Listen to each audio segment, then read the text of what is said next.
Guys, you have to see this. Ripple opposition brief court filing deadline.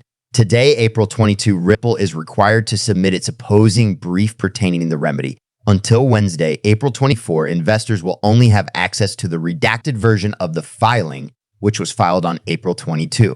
On the other hand, Ripple or the SEC can respond to the main points raised in the counterbrief. Prior to the redacted version, Ripple's chief legal officer, Stuart Alderati, and CEO Brad Garlinghouse provided comments on the SEC opening brief. All of Ripple's XRP sales after the complaint were to institutional investors outside the US, according to the opposition brief. Additionally, Judge Annalisa Torres has the authority to impose a token penalty if Ripple establishes that the bulk of XRP sales prior to the lawsuit were to institutional investors located outside of the US.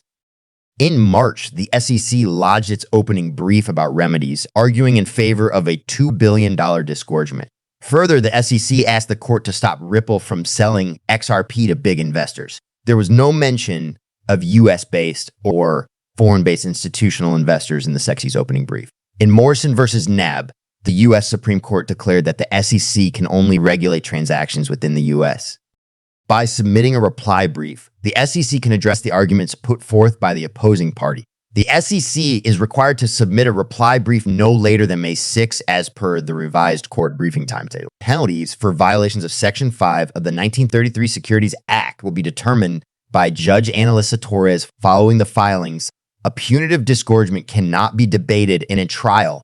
Those who are opposed to the imposition of a punishment have one last chance to do so in the opposition brief. By the conclusion of the SEC versus Ripple case, investors anticipate that the SEC will file an appeal against the decision on the programmatic sales of XRP. One obstacle that XRP still faces is the possibility of an appeal. Programmatic XRP sales do not meet the third element of the Howey test, according to Judge Torres' opinion from June 2023. Has the Ripple versus SEC lawsuit dampened interest in XRP? Bill Morgan's analysis has provided insight into the XRP market performance and the long-term effects of the SEC lawsuit, both of which are relevant to the ongoing legal dispute between Ripple and the asset. The future of XRP is uncertain, leaving some investors to question if it can ever recover.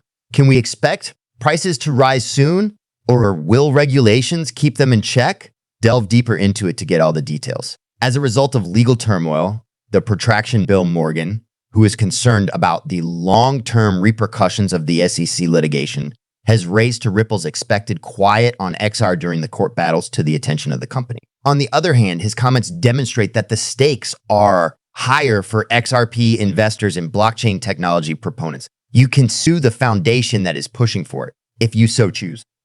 No one should ever discount the damage that the SEC case has done and is doing to XRPL and the XRP stakeholders that the SEC asserts to be protecting. What do you think is the reason for Ripple's inaction on XRP for all these years? Every other was supplied with it. The fact that XRP has kept its price below 50 cents shows how resilient it is against legal uncertainty. The fact that Ripple is poised to reply to the opening brief issued by the SEC makes the price movements of XRP much more intriguing, notwithstanding the upheaval that has occurred in the greater cryptocurrency market. Recent remarks by Brad Garlinghouse provide insight on Ripple's strategy approach to merging conventional finance with cryptocurrency.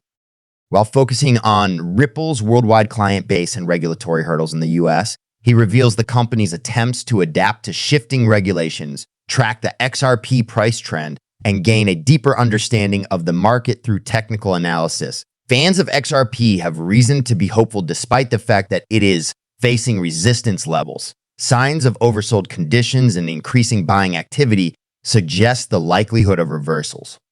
Market sentiment remains mixed, notwithstanding Ripple's endeavors to circumvent legal hurdles and the fluctuations in the price of XRP. Everyone in the cryptocurrency sector is waiting for Ripple to make a move and seeing how it will impact the rules, which are always changing. Although ton block trading was once king in the cryptocurrency market, XRPL has had a notable resurgence in activity and significance. The emergence of inventive uses and the proliferation of new currencies are hallmarks of this revitalization, which has infused fresh life into the ecosystem and contributed to its regeneration. In addition, the foundation's strategic initiatives and the allocation of strategic funding have played a pivotal role in fostering ecosystem growth and innovation. These changes show how important it is to view the XRP ledger as an ecosystem. not just a standalone object with many interdependent parts and many practical uses. An analysis by pro-XRP attorney Bill Morgan reveals the far-reaching effects of the current Supreme Court decision on XRPL and its constituents. The implications of the litigation can be better understood with the help of these ideas. Due to the protracted legal battle, Ripple has maintained a low profile on XRPL for the last 4 years. This shows that the project is surrounded by regulatory ambiguity.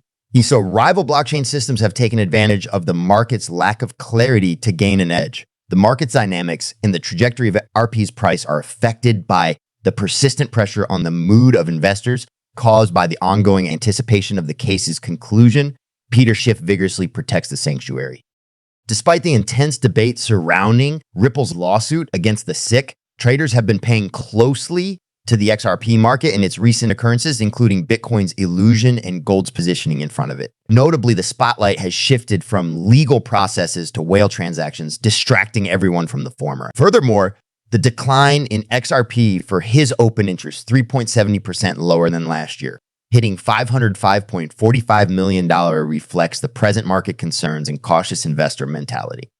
The performance of XRP has been somewhat poor, despite a modest price gain of 2 to 50,000, 116 and a significant increase in trading volume of $1.93 billion over the past 24 hours. The significant losses it has had over the last 30 days, 16, and the week before 18 prove it. They show how the market is still quite volatile, how the cryptocurrency is struggling after recent price fluctuations. Concerns about David Schwartz's commitment to the larger XRP ecosystem have been allayed by the fact that he is both Ripple's chief tech officer and an integral element of the XRP ledger's development. According to David, his commitment is shaped by his personal and professional values.